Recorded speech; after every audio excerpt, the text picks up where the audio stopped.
Окей. Так, всім доброго дня. Будемо починати. Мене звати Дмитро Феремлий. Я представляю Hill Justice Accelerator тут в Україні. Сьогодні у нас буде цікавий захід про те, як подавати заявки і не нафакапити. Це можуть бути різні акселератори. У нас сьогодні якраз 3 представники акселераторів, в тому числі я. Хочу сказати, що захід проводиться в рамках Innovating Justice Challenge. І у нас є прекрасні партнери. Це Міжнародний фонд відродження, який підтримує в Україні Innovating Justice Challenge. Також у нас є Міністерство цифрової трансформації, а також Legal Hackers. Так. Тепер хочу представити наших спікерів. Євгенію Клепу або Джейн. Вона є директором 1991 подавати інкубатор, яка проводить багато конкурсів, в тому числі знаменитий Data Challenge. Привіт, Женя. Всім привіт! Я сподіваюся побачити і почути питання не тільки від тих, хто вже був в наших програмах або хоч раз подавався, а ще й від новеньких, для того, щоб розширити наші горизонти. Так. Okay. Now I'll introduce Chuck, Charles Whitehead. I'll switch to English for a moment. So we're gonna have bilingual event today. So Charles or Chuck Whitehead, he's a well-known in the legal tech world. He's a law professor. He's an investment banker in the past, so he has a lot of things to share. So he was born in the family of a diplomat, and so he traveled all over the world, including Ukraine. And then he loved this country, and then he started to help Ukrainian startups to succeed, right? He also worked with startups from all around the world. He worked in Silicon Valley. He was traveling between New York and Silicon Valley. He worked at largest investment banks before he became a law professor. And he started first in the US. That's a program about law, technology, and entrepreneurship in Cornell University. Did I describe it right, Chuck? Perfect. Thanks very much. So my apologies for not being able to speak in Ukrainian. I'll have to learn. Maybe Jane can educate me. The only thing I would add was, and some of you I think know this, when I was a boy, I lived in Moscow. And so I visited Ukraine actually quite often, before Dmitro, probably before you were born. So welcome to my country. Thank you. And I was also the Первый американский артековец in Crimea. So I've known Ukraine for many years, and I'm happy to join everyone today. Yeah, and I forgot to say that Chuck is also leading AO Business Incubator, the transfer program here in Ukraine. But I think it is also useful to sometimes to switch to English because application into Innovating Justice Challenge is actually in English. So it's going to be a small preparation, let's say. Так, можемо починати. Я думаю, що почнемо із Жені. Жені, будь ласка, розкажи, які були гарні в тебе історії із аплікаціями і які були факапи, що пішло не дуже. Насправді, чомусь цю тему мало хто взагалі підіймає і обговорює з приводу заповнення заявок, взагалі як вони виглядають і що треба робити, що ні. Це, на жаль, тому що коли ти читаєш заявку, інколи хочеться, те, що ми кажемо, кров з очей іде, тому що ти не розумієш, як можна було так її заповнити. Що я маю на увазі? За роки роботи зі стартапами, взагалі з інноваціями, наприклад, навіть в 1991 інкубаторі, на рік я читаю як директор на різні програми, вичитую декілька сотень аплікацій абсолютно з різних регіонів і різними мовами. І я бачу багато помилок і багато дуже позитивних штук. І от про це ми сьогодні говоримо. Якщо ми говоримо про погане, почнемо з поганого, закінчимо хорошим. Я хочу, щоб лейтмотив був саме такий, а потім перейдемо до запитань. В першу чергу, моя перша, знаєте, правило номер 1. Звертайте увагу на мову цієї програми, куди ви подаєтесь, і мову самої аплікаційної форми. Діма сьогодні вже згадав те, що, наприклад, на Innovating Justice Challenge, з яким ми так само сумісно з Дімою вже працювали декілька років до того, аплікаційна форма має міжнародний характер, тому вона англійською мовою. Але є такі унікуми, які чомусь заповнюють її українською. Так само і навпаки. Якщо аплікаційна форма і взагалі, в принципі, вся програма йде українською мовою, ми розуміємо, що, скоріш за все, це бенефіт, якщо стартапи, всі його учасники розуміють і розмовляють англійською мовою. Але якщо формат і канва саме українською, чи навпаки буває російською, якщо ми кажемо, наприклад, про CE Region, про Центральну та Східну Європу, багато є програм, які робляться російською мовою. Тому, знову ж таки, аплікаційну форму ви завжди можете заповнити англійською, але передумови є якісь інші, тому заповнювати ви маєте, і це хороший етичний тон, цією мовою, якою є аплікаційна форма. Це такий оверв'ю першого пункту. Пункт номер 2. Це контент, який ви створюєте для цієї аплікаційної форми. Як це відбувається? Будь-яка аплікаційна форма, вона є абсолютно прозорою заздалегідь. Тобто навіть якщо ви зайшли подивитися на неї, від вас ніхто не вимагає одразу її заповнити. Ви готуєтесь до того, як це зробити. Ми розуміємо, що є різного рівня проекти, хтось вже такий суперсталий, так званий, як це в російській мові, прожжений, і має більше досвіду. Тому для таких проєктів і CEO, наприклад, або бездевів, ті, хто заповнює заявку, у них, звісно, вже набита рука, і вони це роблять абсолютно свідомо і дуже просто, незалежно від того, які там питання або які пункти. Але якщо ви лише починаєте свій шлях, і у вас лише ідея або її концепт, і ви ще взагалі ніколи не подавалися на якусь програму, то ви маєте дуже уважно прочитати спочатку ці пункти. Краще їх скопіювати в якийсь окремий файл.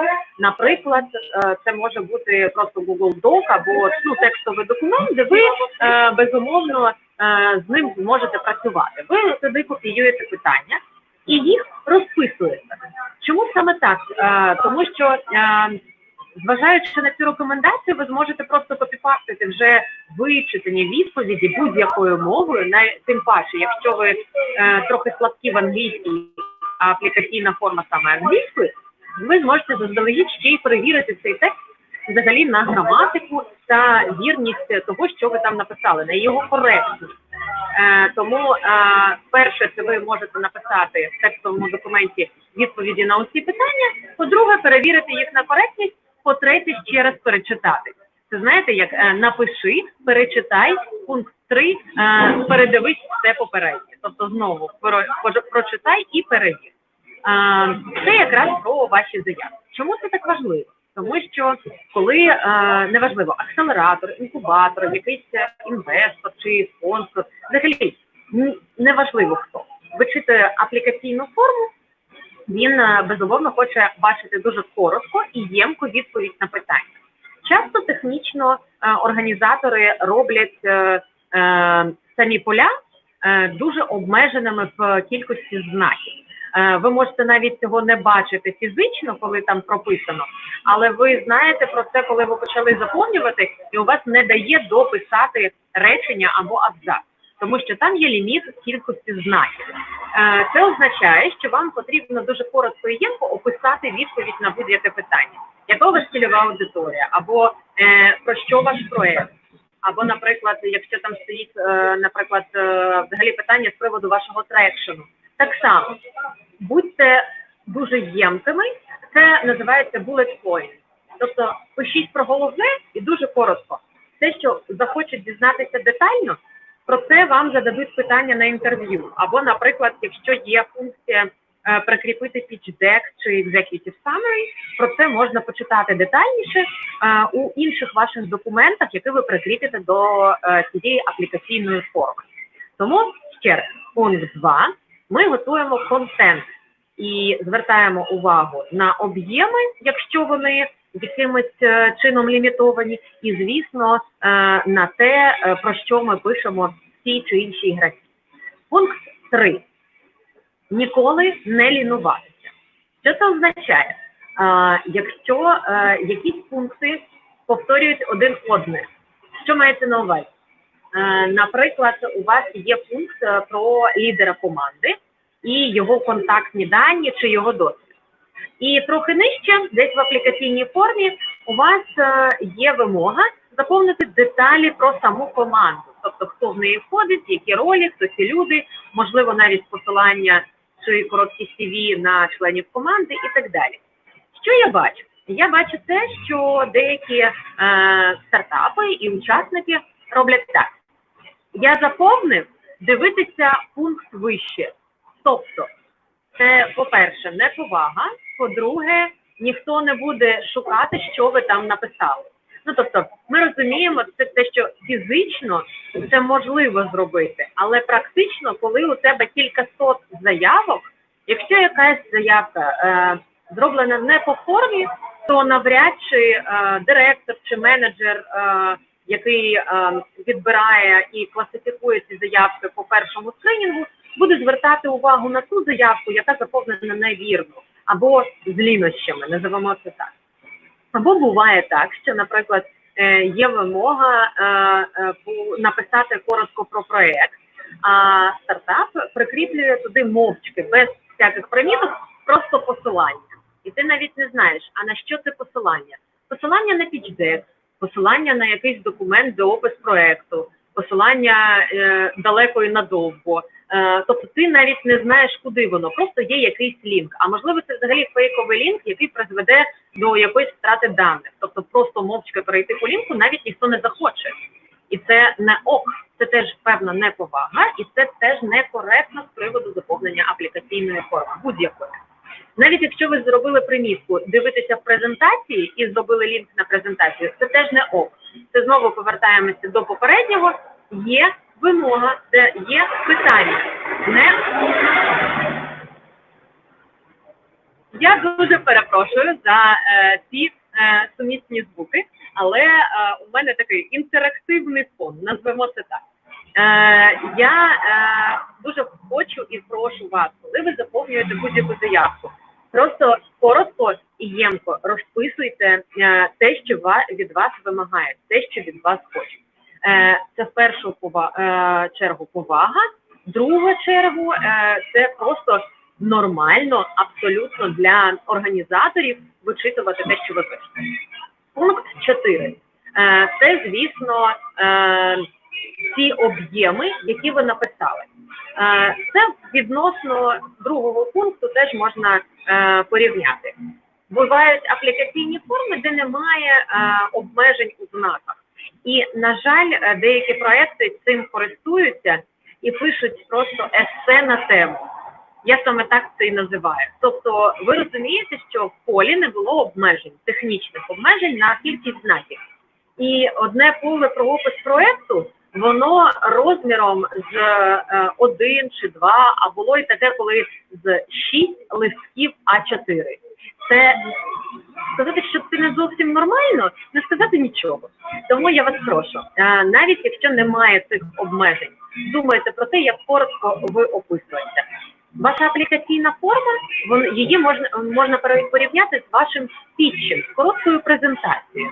Тобто весь контент, який ви заповнюєте, це те, що загалом питають у будь-якого стартапу на його фічі, або те, що йому потрібно основне сказати про себе і про свої результати і успіхи, або навпаки фейли. Тому звертайте увагу, будьте дуже уважні. І якщо говорити про оптимальний варіант, то 300-500 знаків – це окей. Ви можете користуватися іншими, наприклад, програмами для того, щоб перевіряти текст. Тобто ви заповнили аплікаційну форму не в самій формі, а в окремому файлі і перевірили, скільки у вас знаків залишається.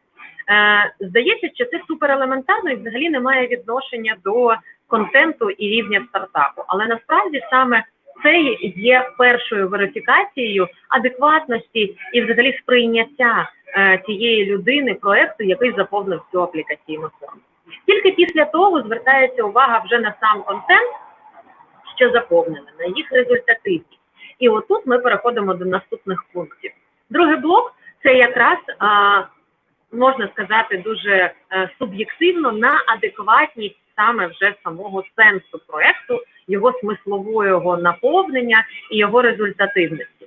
Як перевіряється вся ця інформація? Дуже легко.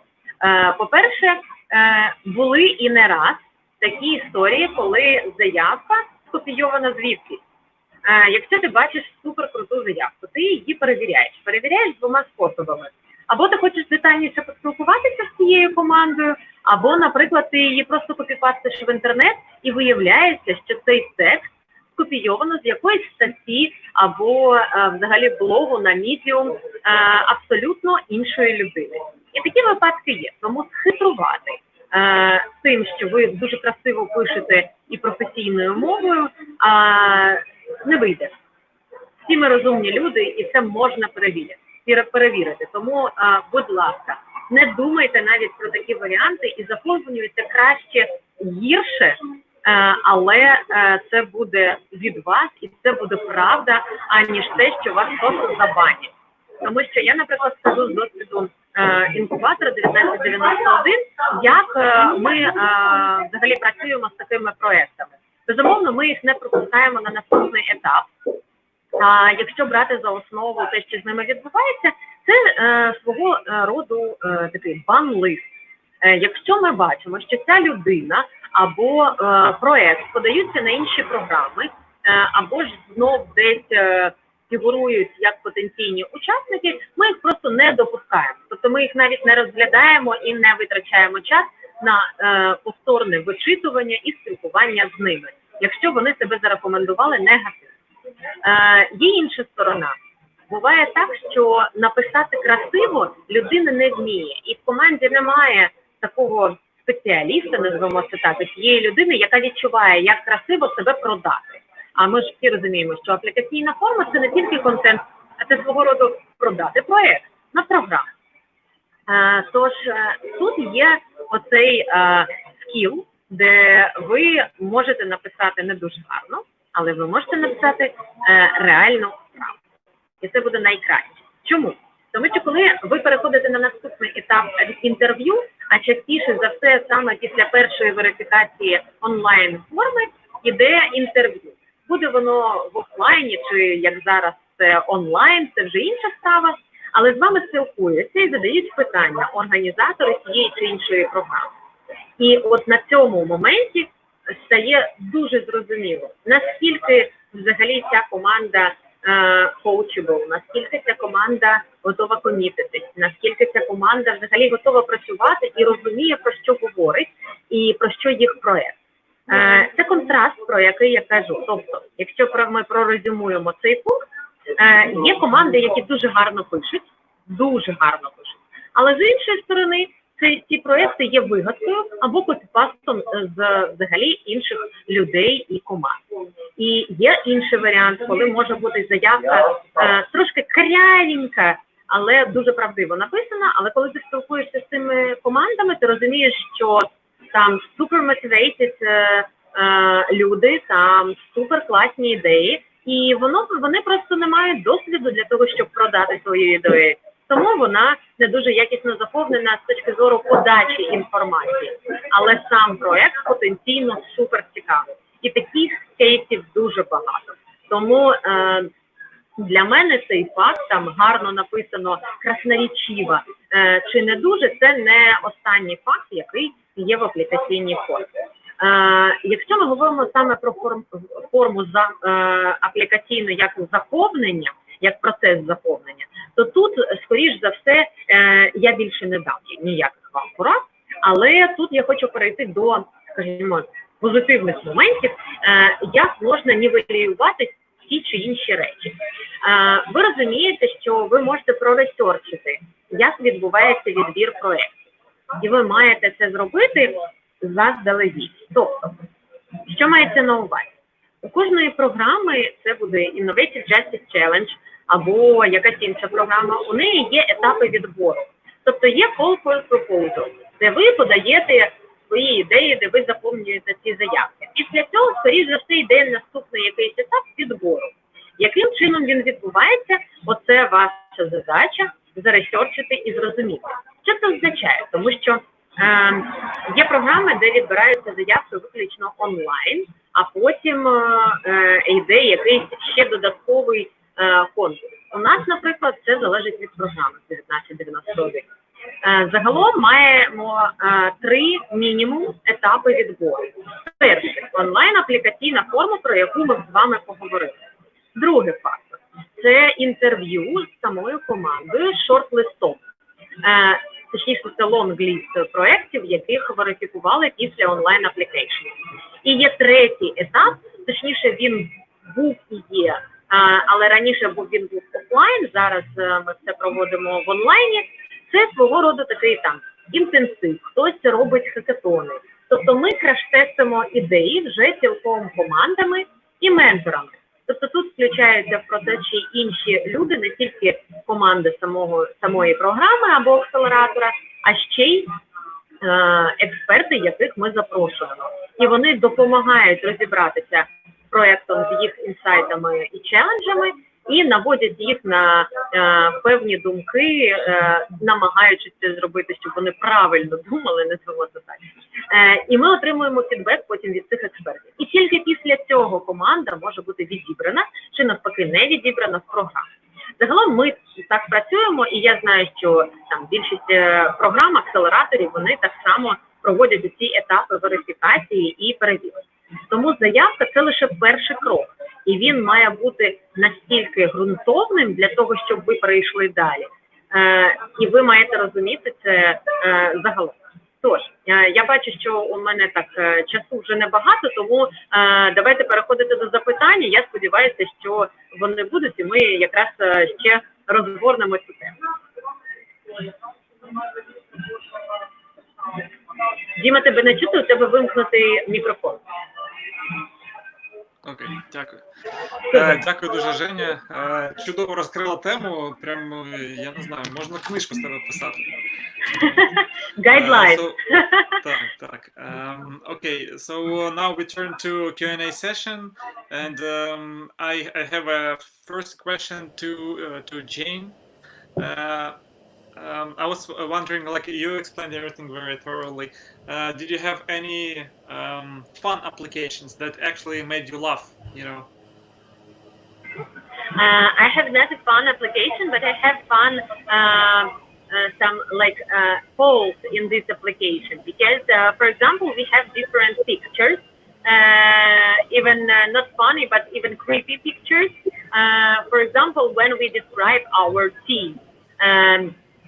When you have a possibility to download your pitch deck or some file, I have one team, and I hope that you.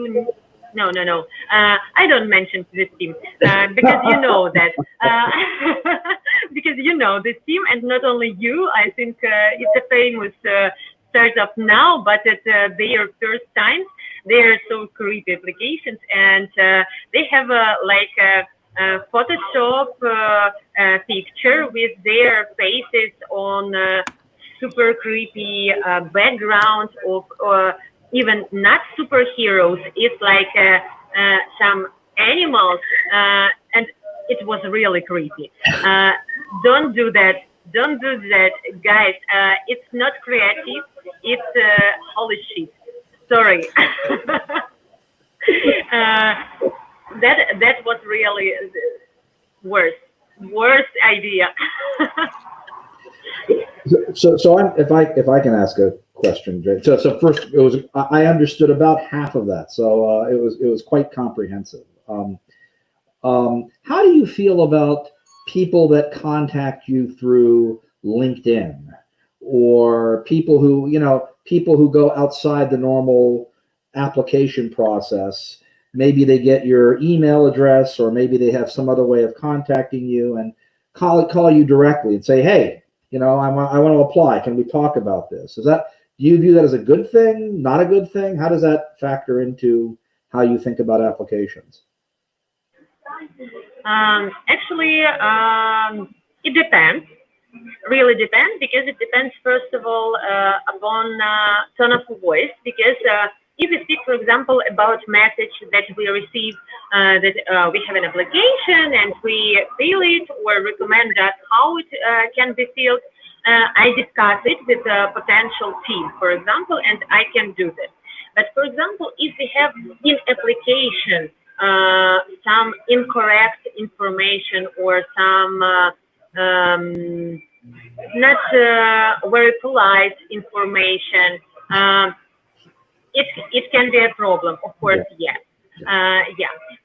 Some of teams also describe another problem. They fill an application and do this with some not like email or even Facebook link. It's like can be a link for Twitter, or for example, link for GitHub. It's almost okay, but we understand that accelerator or incubator or even investor, they can receive information about some communication channel. It's a geek time now, and we understand that Twitter and GitHub, it's okay for some developers, but as an executive director, I think that it will be the last channel of communication for me to sign for some potential startup in GitHub message, for example. Of course, I use some email or phone or Skype or Zoom or even Facebook or LinkedIn.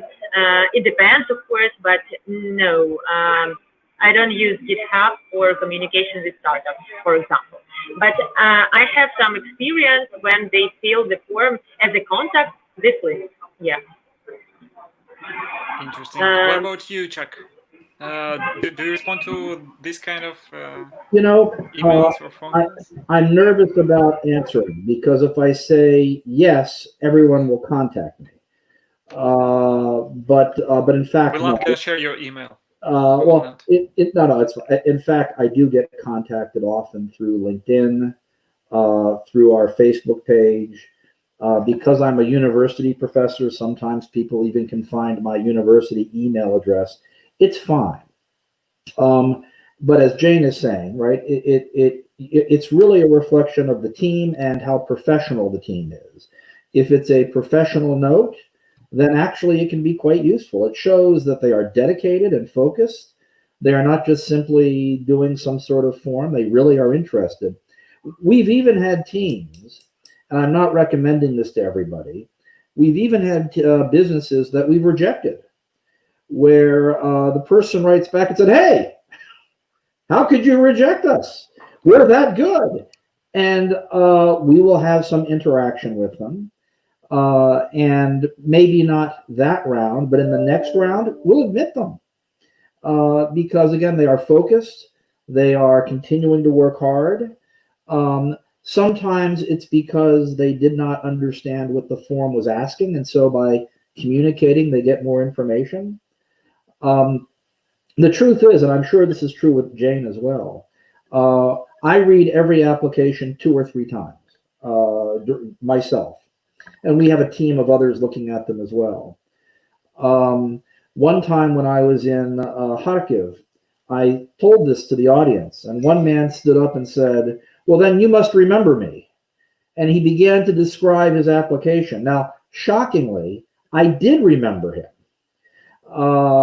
And again, this type of interaction, if it's done politely, professionally, It's not a bad thing. It shows interest. It shows that they are really dedicated, really want to become part of the incubator and grow their startup.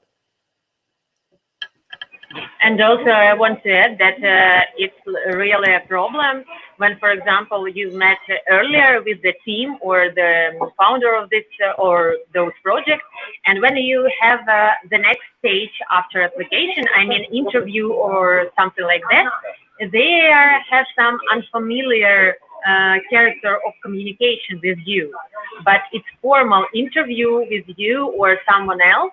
And they mentioned, we've met earlier at some startup competition or some, for example, event, and they think that we are friends and it's okay to have some unfamiliar conversation, but it's not. That's a terrible mistake. Yeah, I agree. So you should be professional at all times. That's definitely. And I have one comment that you definitely shouldn't do. That's a real fuck up. That's when one team actually wrote me and they said, if we would apply and we would receive grant, we would share portion of this grant with you. This is like I like that. Yeah, I have such a few experience. Yeah, This is the worst thing you can do. This is like immediately you go to the ban list. You go to bin, your application goes directly to bin, and you're not, you go to the blacklist. So that's definitely a fuck up, and you shouldn't do it definitely. Okay, we have one comment from Inna. She's asking, what are the top 3 to 5 mistakes in filling the application you can highlight? You already mentioned quite a few, Jane, but maybe some. As I mentioned, first of all, do not put your links in different questions without any text. Because if you're asked about a link, it will be like a comment, fill it with the link. As I mentioned, for example, when you need to describe your target audience or your project and fill it please by text. It's okay, it's normal, not like a lazy bone with the link. The next one, the second one, of course, check please all grammar, or it's simple, it's really simple, but when you read applications that have grammar mistakes in every block and topic, it's terrible too. Even if you have an incredible team and some technology. And the third one, of course, some part of your content describe only and highlight only that you have in real life. Don't have some fantasy or some worse information, and don't ask your friends that I can describe it like a copy paste from super interesting article or blog from Medium. No, don't do that, please. Okay, sounds cool. Yeah, Chuck, you wanted to say something? Well, I was going to say, just picking up on Jane's point,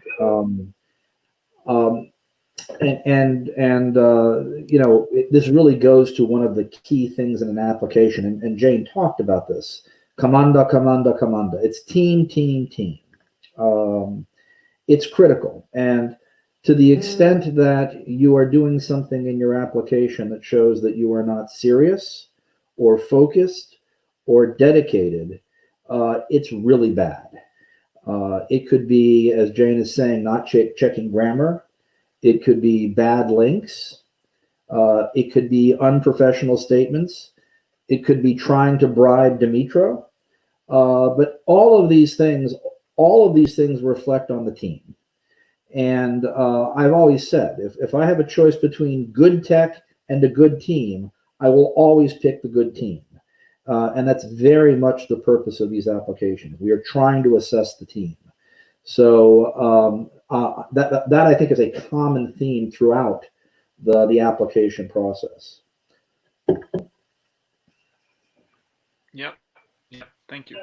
Sorry, okay, yeah. so Yeah, go ahead. Dima, sorry. Yes, I want to add only one sentence about application that when you fill this or those applications, please check also some criteria, because when you have some focus in that or those programs, you should check criteria of selection for that or those programs. And when you fill this application, you put focus and accent on that criteria that this or that program has. Please, it's so important and so simple. Yep. Thank you, Jane. Okay, so I think we now can move to Chuck. I'm pretty sure Chuck can have a lot of things to share with his wisdom. Jane, thank you very much. I'm not sure if you're able to stay with us a little bit, or you have to jump out. Maybe a little bit, and after that, yeah, jump out. Okay, Thank you. I understand. So in case we're not gonna see you, thank you so much. Otherwise, we'll be glad to hear your feedback. And now, Chuck, please go ahead and share what you have seen, good and bad, in your many cycles of applications. Sure. Thanks very much. So first, Jane did a very, very good description of the application process, and so I won't repeat that. I'll focus on particular areas that might be important. But let me just start with a very general statement, which I think is not said enough in Ukraine, and that is that the technology, the drive, the determination, the intelligence, the ambition, the creativity in Ukraine is really second to none. The thing that always surprises me about Ukraine is why it's not yet a technology center. And we can talk about why that is, but it has all of the elements of being a technology center. Friends of mine who worked in Silicon Valley and were there in the early stages, I was there when it was also still pretty early, will tell you that when they visit Kiev or Kharkiv or Odessa or Lviv, Dnipro, it has different feels to it. It's not the same, of course, as Silicon Valley, but it also feels quite similar to Silicon Valley. So I would suggest to anybody that is looking, this is exactly the right time to be thinking about a startup. It's exactly the right time to be focused on an incubator. Things are moving in this direction in Ukraine. You have great incubators, great people who are part of the ecosystem, like Dmytro, like Jane. You now have the Ukrainian Startup Fund, so there's government funding as well. These are all things that suggest that now is the time to be really focused on this. Okay, so with that as background, let's talk a little bit about the application process. And as I said, Jane did a great job in covering the specifics. I will talk about one or two, three areas that maybe are of particular focus. And as I mentioned a few moments ago, for us, it's team, team, and team.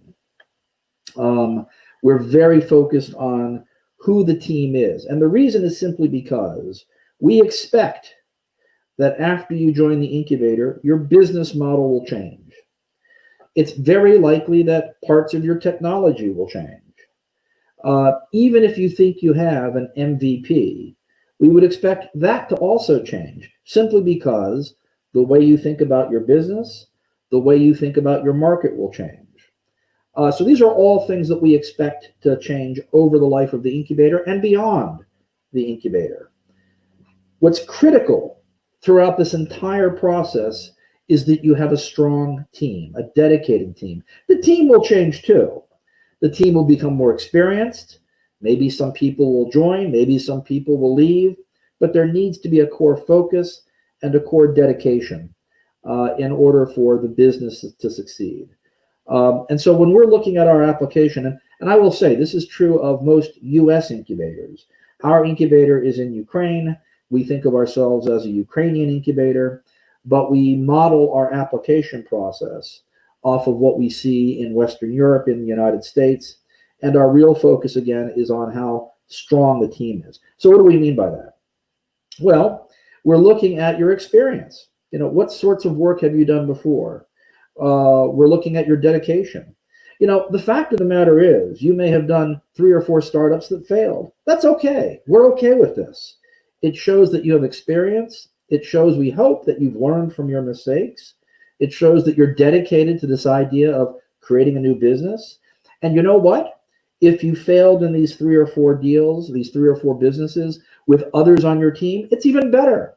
It means that you've worked well together, not just in successful times, but also in more difficult times. This will make you a stronger team. And that's quite important for us. One way to think about this is from the perspective of an investor.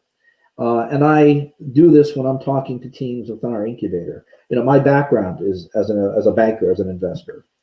And I ask, you know, would you give $100,000 to this or that team? Would you invest in this or that team? Honestly, I have no way of really assessing the technology when I'm looking at the application. We do have people we will show very technical things to. So if it's a medical device, we have a number of people that we speak to, we show it to. My brother is a medical professor. We show it to him as well. But in general, I have no way of knowing the technology. I have a much better sense of the team. And investors, when they are looking at the business, also don't have specifics of what, you know, some of them are specialized. Some of them know specifically a particular area.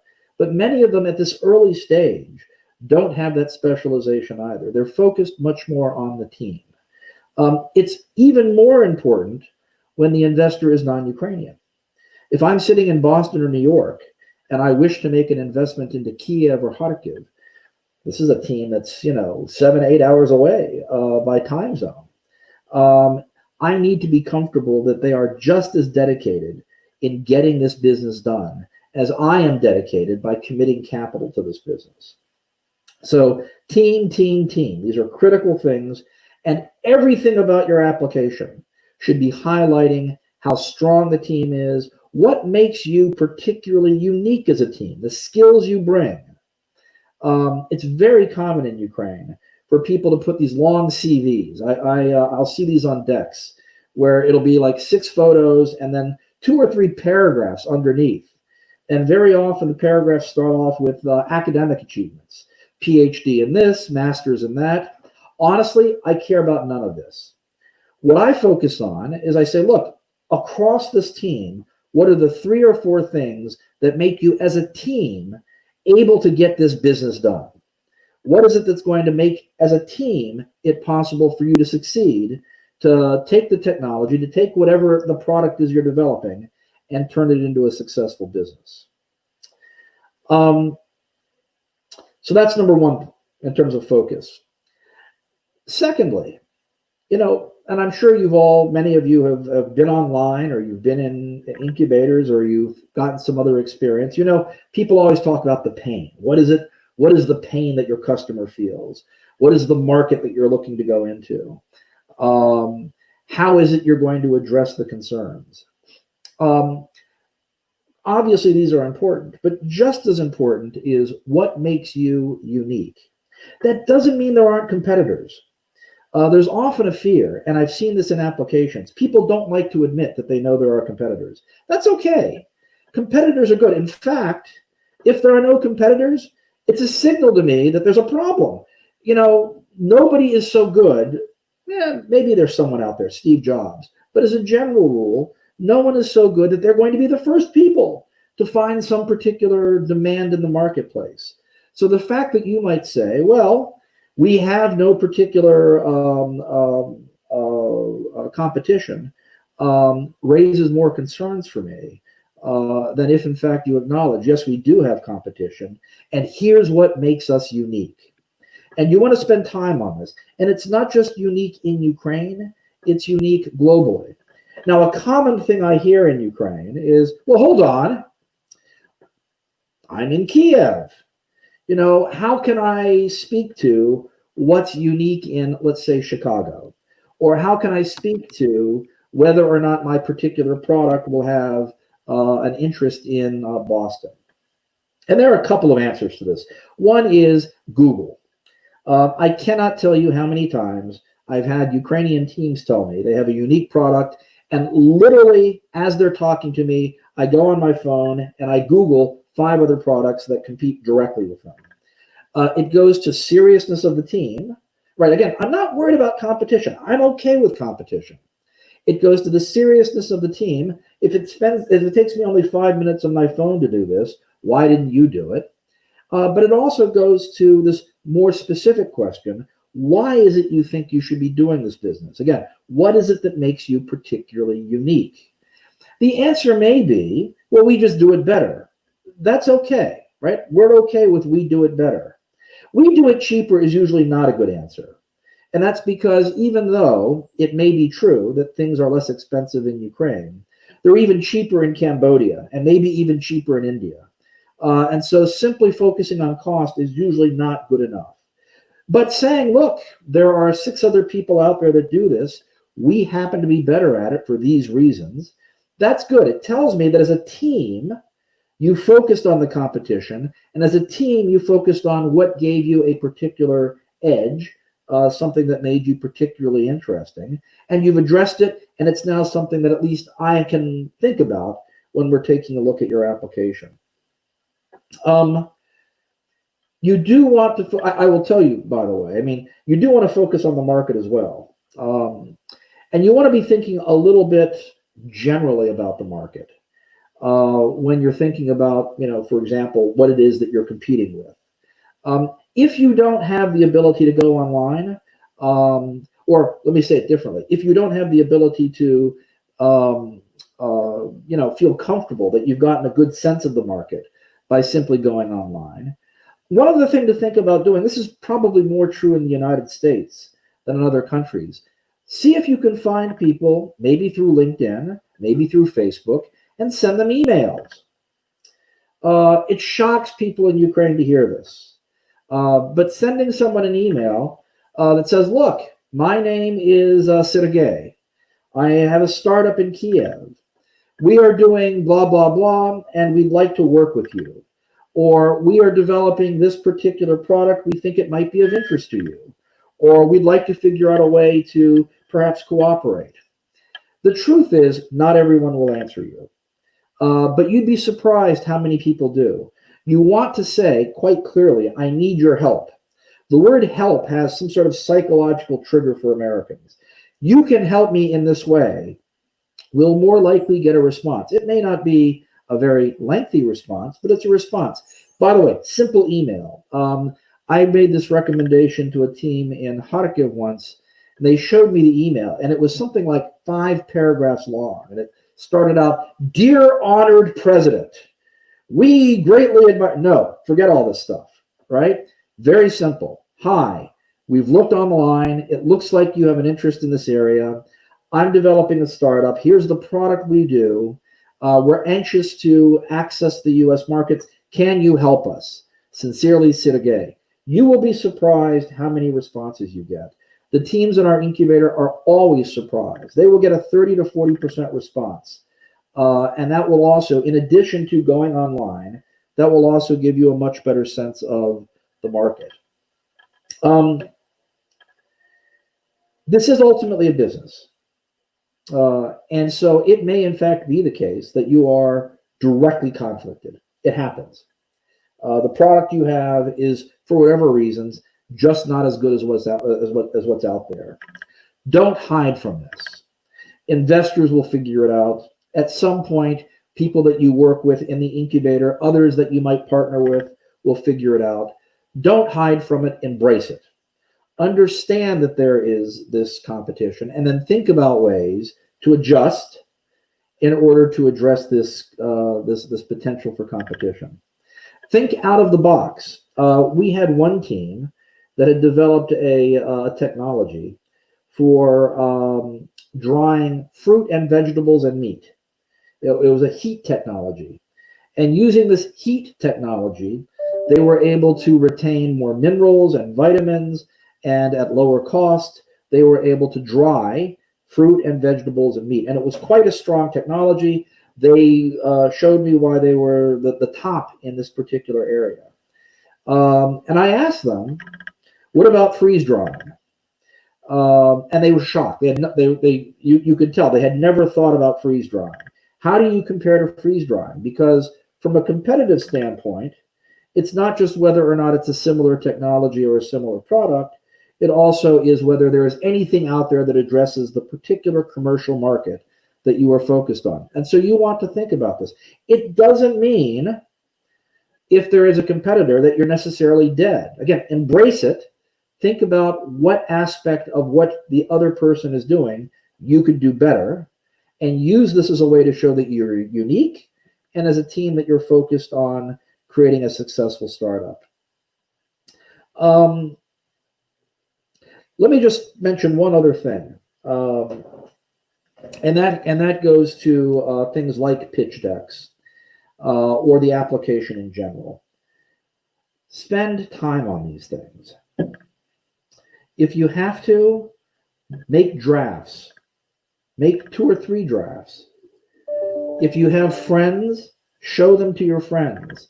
See if your friends understand what it is you're doing.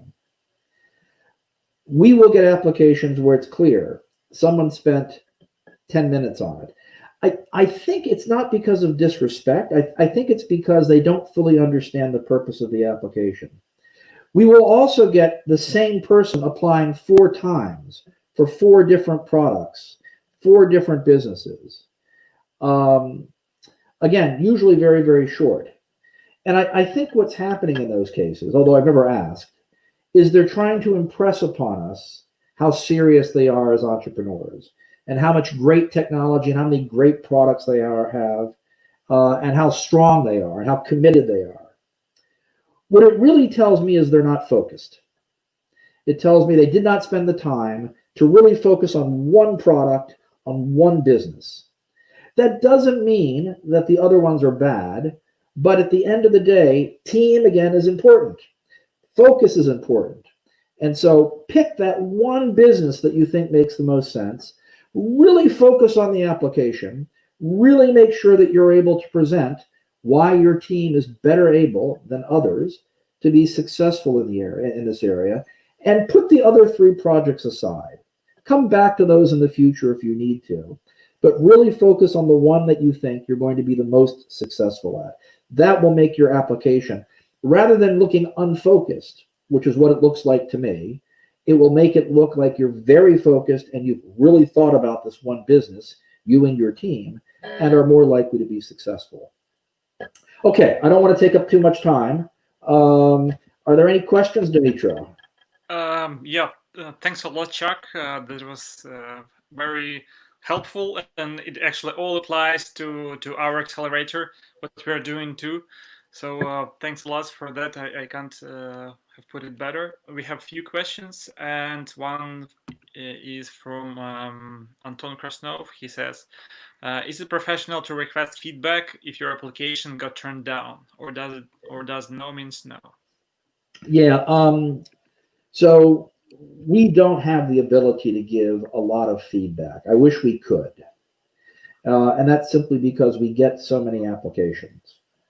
That being said, getting feedback is a good thing. I mean, you should get feedback. The question is how to do it. So I regularly speak at public events. I go to different conferences. I'm sure Dimitra does, Jane does. And we very often remember the applications. If it's particularly bad, we'll remember it. But no, we very often will remember the applications. And I'm more than happy to spend as much time as useful to give feedback. I've been, drinking coffee for, an hour and a half even on businesses. If you have the focus to ask for this feedback, and if it's something that you will really take into account, right? You're serious and you'll really take into account, I am more than happy to give you time on this. It's just not possible necessarily to do it either in writing or immediately after the application process.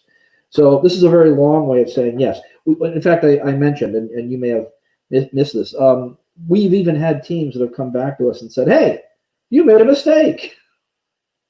You didn't accept us. And that's not so much feedback as much as they're giving feedback to me. They're saying, maybe you didn't notice. Here are the 4 things that make us really cruto.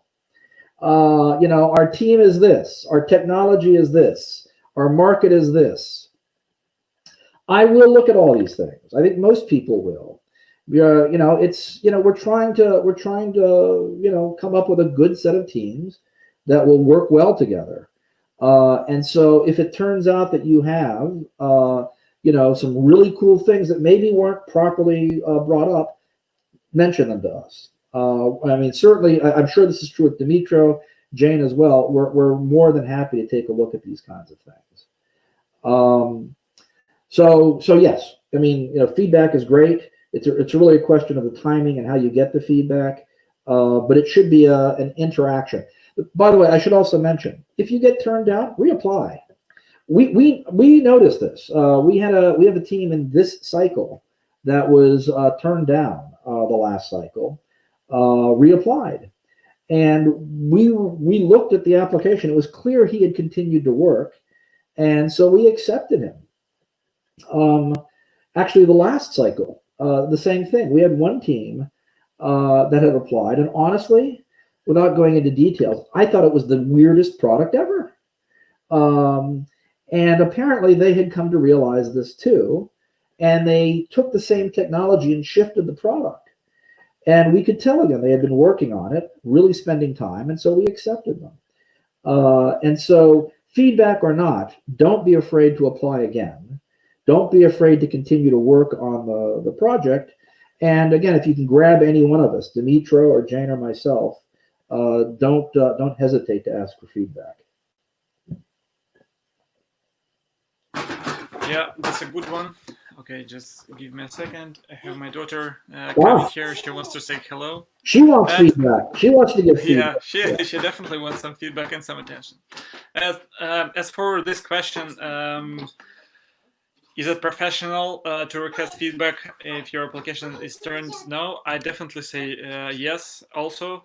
I think that's a great way how to show your engagement, how to show that you're dedicated, and actually that's a great way how to improve your product, right? We had a lot of applications who applied second time, and of course it is a good sign if they apply second time, and if any product applies second time, we usually go to the previous application and check, is it different? If they worked on their mistakes or not, if they changed what should have been changed or not. So I think that's a great way. But of course, you should also take it into account that it should be professional. Everything that we spoke before, right? It should be proper. It should be professional. It shouldn't be insulting. You should have selected me or something. Just do it with respect, and I think you'll get a lot of positive things out of it. Okay, we have another question from Inna. She's asking, can you highlight any features of a cool team? Good relationship with each other, believing in the idea, or something else? Yeah, that's a great question. So we do, I think, from, if I understood Jane correctly, she was talking about interviews. We often don't have a chance to do interviews just because we're just too busy. So we ask for video introductions instead. You can tell a lot about a team based on the 1 minute, 2 minute video introduction. Do they know each other? Do they like each other? Are they coordinated? You can actually kind of feel this when you see them talking, and this is important. Incubators are not easy. When they're done right, they are not easy.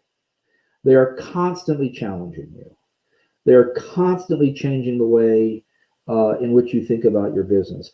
The way I describe it is, I am going to look at your baby, Ina, and I'm going to tell you literally on the first day, Ina, that your baby is ugly. Not because I'm a bad guy, but because somebody needs to point out the things about your baby that are not necessarily the things you would have focused on. This is pressure.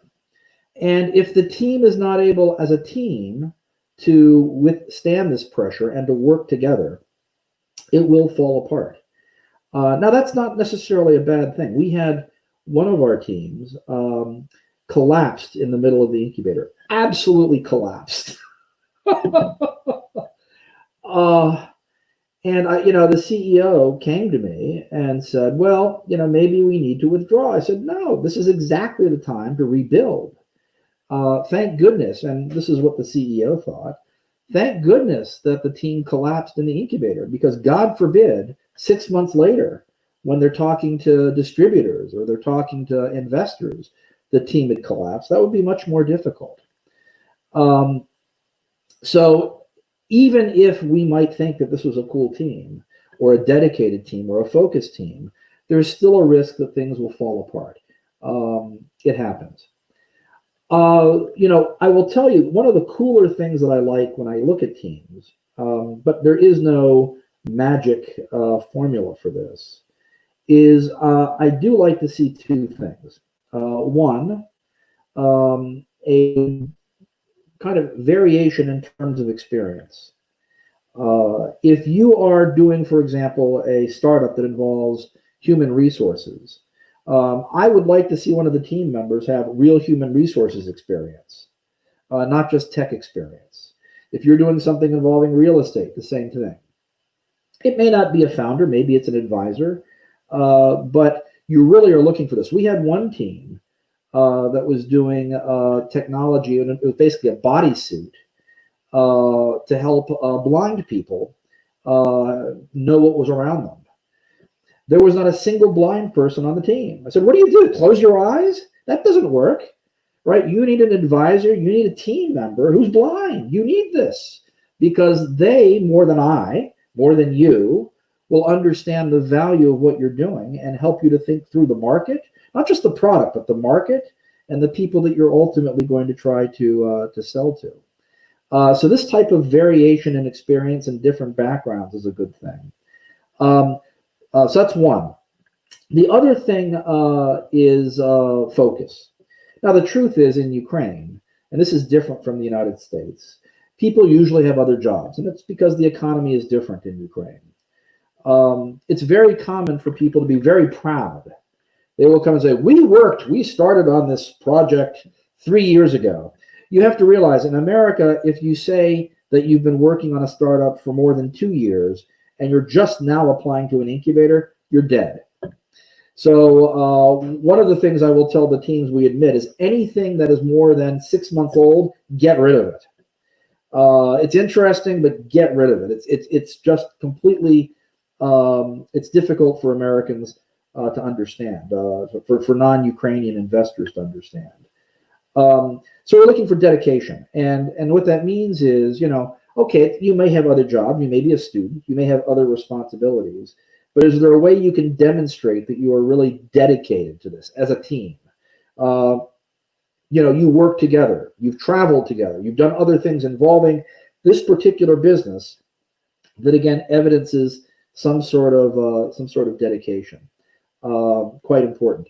But one other thing really quick, this is my personal thing, it's because I'm American. I look for women among the founders.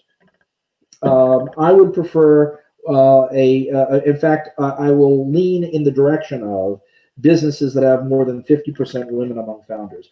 They have to be real founders, right? I've had teams, because they've heard me say this, will pop in 2 women just to increase the percentage, and it's pretty clear that they're not doing anything. Don't do that, right? I'm talking about real business people.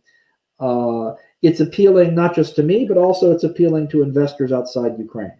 And so I would encourage, Ina, that's great that you're asking this question. I hope you're one of the founders. I would encourage that as well. Actually, I'm sorry, Dimitri, one more quick thing, sorry. English language. Not everybody needs to speak English. Lord knows, I can barely get by in Ukrainian or Russian. However, the fact is that investors, at least if you're talking about global investors, will not speak Ukrainian or Russian. Some of them do. Many of them don't. And so you need to have English language capability on the team. Now, it has to be someone who is more than a translator. So again, very often what happens, they say, well, there's Sergey and Nastya and Ilya. Oh, let's add this fourth person because he speaks really good English. No. And the reason is because they have to know the business. They have to be a part of the business. They have to be a part of the strategy. Because when someone asks them a question, it can't be, gee, I don't know. Let me ask Dimitro. They have to be more than a translator. And so you need English language capability, but not everybody. The tech people, maybe not as important. Marketing and investor relations, much more important because you'll be speaking more likely in English. So some sort of English language capability, more than as a translator, more than as simply someone who speaks English, but someone who is part of the business is also quite valuable. Great advice. Great advice, Chuck. I can also add that one of ways how do you check if the team is good enough is that you ask them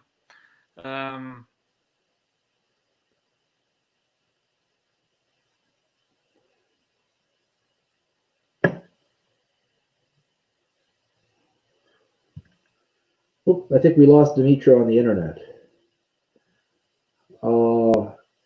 Well, hopefully I'm still there. We'll wait until Dimitro joins us back. I think he may have lost internet there. I'm going to pick up, though, on where I think Dimitro was going, which is you know a good team when you can ask each of them about the business, and they will give you an answer that is pretty consistent across each of them. In other words, I should be able to talk to the chief marketing officer or the chief product officer or the CEO and get a largely similar answer. It may not be exactly the same, but largely similar answer on what the focus of the business is, what the goals of the business are, what the key features of the product are. Now, this is more than a game. There's for many people, what you see about startups and incubators, what you see is pitches, right? 5-minute pitches.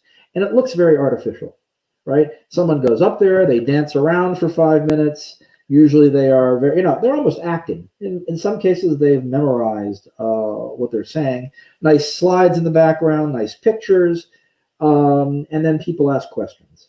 And it looks very, very artificial. Really, the reason why these competitions are set up this way, it's not because of the competition. I mean, yeah, it's nice to win. It's nice to get money or services or whatever, recognition.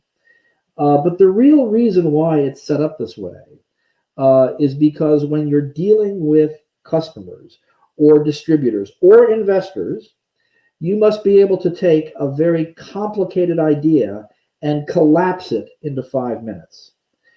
What it tells me is that you understand the idea so well, you understand the concept and the business so well, you can do it in 5 minutes. Hi, Dimitri. I was picking up on your point. Let me finish. So, in other words, it tells me that you've taken this very complicated thing, and you're able now to do it within, explain it and describe it within a 5-minute period. More impressive is where each of the team members can do it as well. Right? I think, Dimitri, this is where you were getting at. And then you got cut off when you said each of the team members. And that is, that you're thinking about in a very focused way how this business should operate. So the idea, 5 minutes is not magic. The purpose behind this is to be able to explain in a very clear, focused way what the key points of the business are, and across the team members, be able to do it consistently. Because the fact is, if you're very successful and you're very busy, the same person cannot pitch every time. We've had this already in graduates of our incubator, where they've had to be in Kiev and someplace else at the same time, and they can't. So what do? They break the team up. One of the team members goes one place, one of the team members goes another place. But because they are now thinking very much in the same way, they're able to convey this very complicated idea, this business, without having to be in the room together. Sorry, Dimitri. Yeah. Thanks a lot, Chuck. Yeah, good points. about team. Yeah, I just wanted to add a few more things that maybe we didn't mention before. I think we covered quite a lot. That was quite an interesting talk. I had one case when a startup applied and they described in their application their vision of 5 years probably. So they described it would be a huge platform with this and this customers on this side, with these suppliers on that side, that we're gonna have this amount of revenue, we're gonna use this and that technology. Of course, there should have been a blockchain for some reason. And I was like reading it, but of course it was in legal tech. I was like really impressed, and the team was quite cool. But then as for the link, they said, yeah, we have a prototype. It works in the closed beta version. You can't access it now, unfortunately. You know, so and it was okay. I should run to the end and say that they applied next year and they realized a lot of things that they put into the application the year before. But when I read this huge vision and you have almost nothing, you know, this doesn't seem very reliable. So it doesn't show that, you know, you're grounded and then you work hard and you can show something that you already mentioned. So be realistic. If you have a release coming up soon, you can say that we expect a release in June, but we can show you this specific part of the product or something that we already have. There definitely should be something that you should be able to show nowadays. One more thing that I think wasn't mentioned was about deadlines. It goes without saying, but sometimes people just miss deadlines. They don't see that the application is, I don't know, 16 or 6 p.m. Summertime, European summertime, and in Ukraine it is 5 o'clock, or it could be, I don't know, East Coast time in the US. You should also pay attention to the deadline. And sometimes people ask, okay, I missed the deadline. Like it is only 1 hour, few hours. Can I still apply? No, you can't. Then they ask, when do you apply? When can I apply next time? You just should really pay attention to deadlines. This is simple, but it could be also a pain in your back. And in any case, I wouldn't advise you to apply in the last minute. Like please apply in advance. Please apply 1 week in advance. So maybe we can give you a feedback. But let me just pick up on this because it's an important point. I don't know, you know, it seems that Ukrainian fathers don't say this, but American fathers do. So when I was growing up, my father and my friends say their father said the same thing. Being on time means being 5 minutes early. So if I'm 5 minutes early, then I'm on time. If I show up 1 minute early, actually I'm late. And the lesson is, it's what Dimitro is saying, right? You know, be early because things happen that you cannot anticipate. Don't wait until the last moment. We have this problem in Ukraine all the time. Again, it's sending a message to an investor. This is to some degree cultural now, right? So if you happen to be 10 minutes late to a meeting or a Skype call with a Boston-based investor, they will take it as actually, well, he's not interested, or he's wasting my time. There's 10 minutes of my life I will never get back. You know, if you're 10 minutes late in Italy, they think you're incredibly early. But in Boston, 10 minutes late means that there's something not right about the team. And so part of it is cultural. It actually has to do with the way you need to think about your business in a way to convey to that guy in Chicago or Singapore or wherever that what you're doing is very serious for you and nothing else matters. Yeah, true. So having said that, there is another. a question from Ina again. If there is a possibility to add a visual design to the application, how important is the quality of this design? What do you think? So by visual design, I think you mean like a graph that explains how your business works. Anything that you can convey that will make it easier for the reader to understand your business, your product, all of that stuff, that's good. However, in Ukraine, and this is more common in Ukraine than in other countries that I've worked in, there's a huge effort spent on making things look pretty. Teams are a little shocked because the first day when they come to our incubator, I tell them to fire their designer.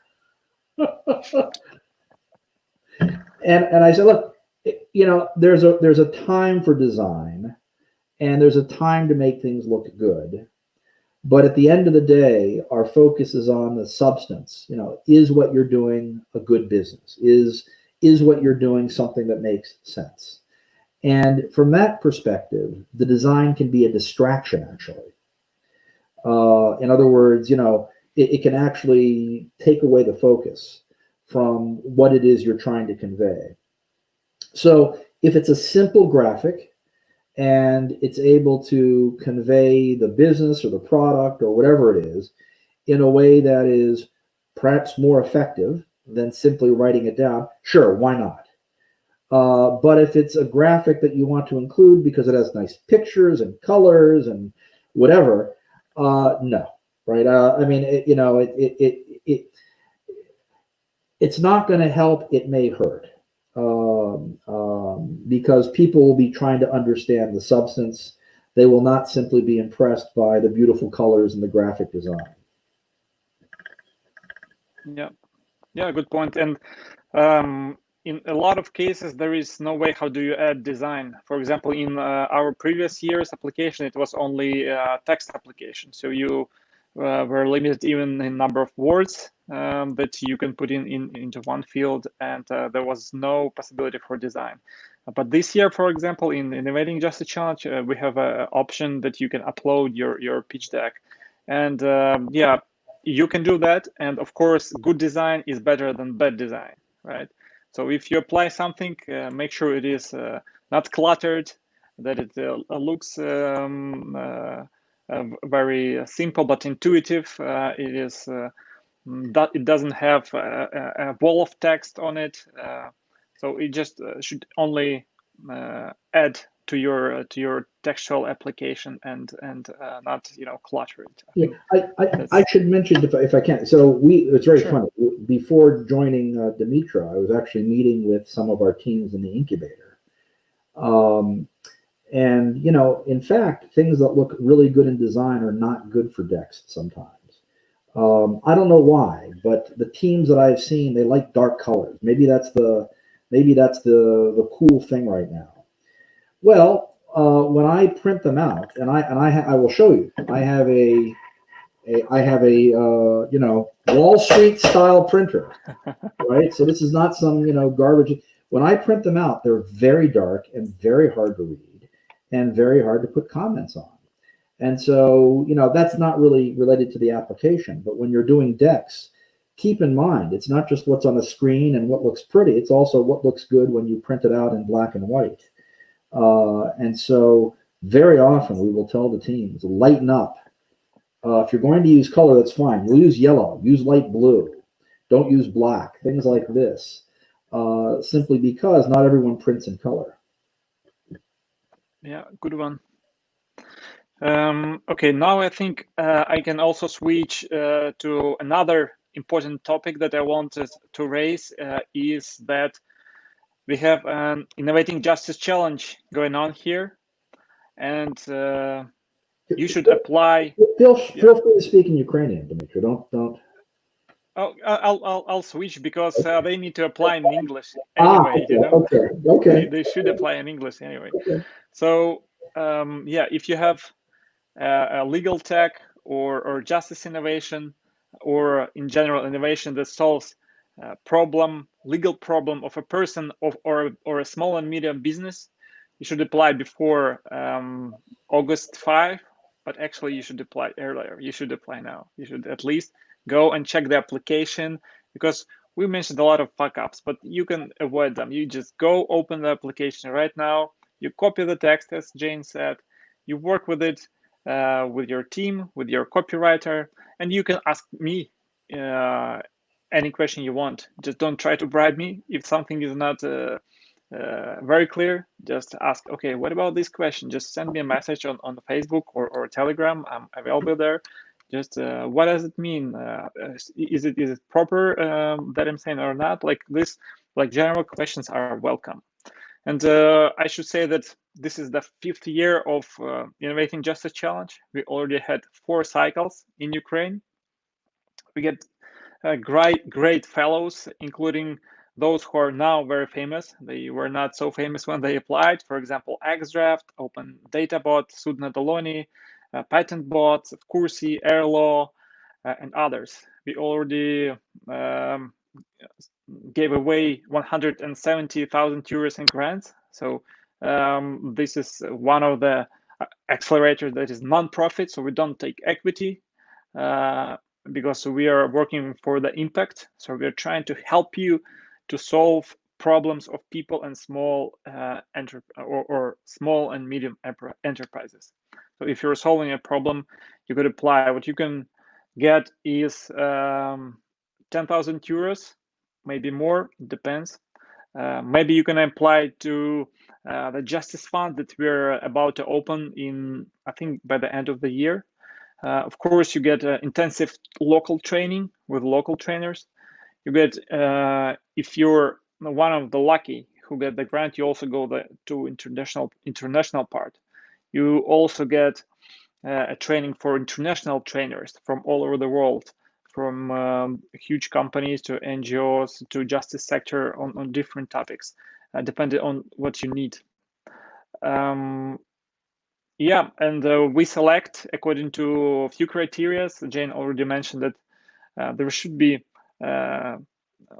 team who is applying should research about criteria, and I can give you some tip. We are selecting based on you should be, first of all, you should be in the legal sphere, right? You should be solving legal problems. Then this is your sustainability. If you have idea how you will sustain your business and make it grow. So how do you make money, basically? And if you're making any money yet. That's a possibility to scale. It could be a scale within Ukraine. This is fine. If you have a plan to scale within Ukraine and solve problems of Ukrainians, this is great. We love it. If you want to go abroad, that's also perfect for us.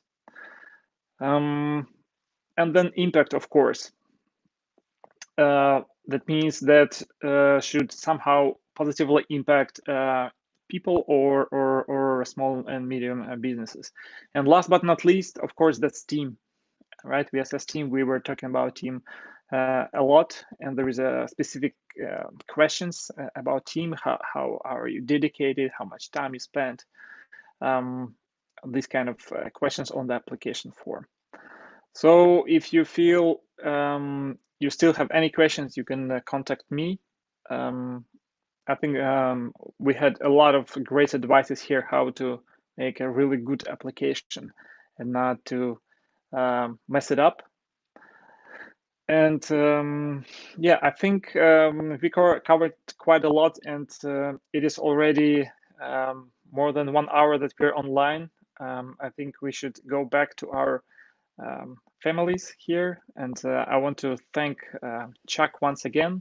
I want to thank our partners. That's the International Renaissance Foundation, that's Ministry of Digital Transformation, and Legal Hackers.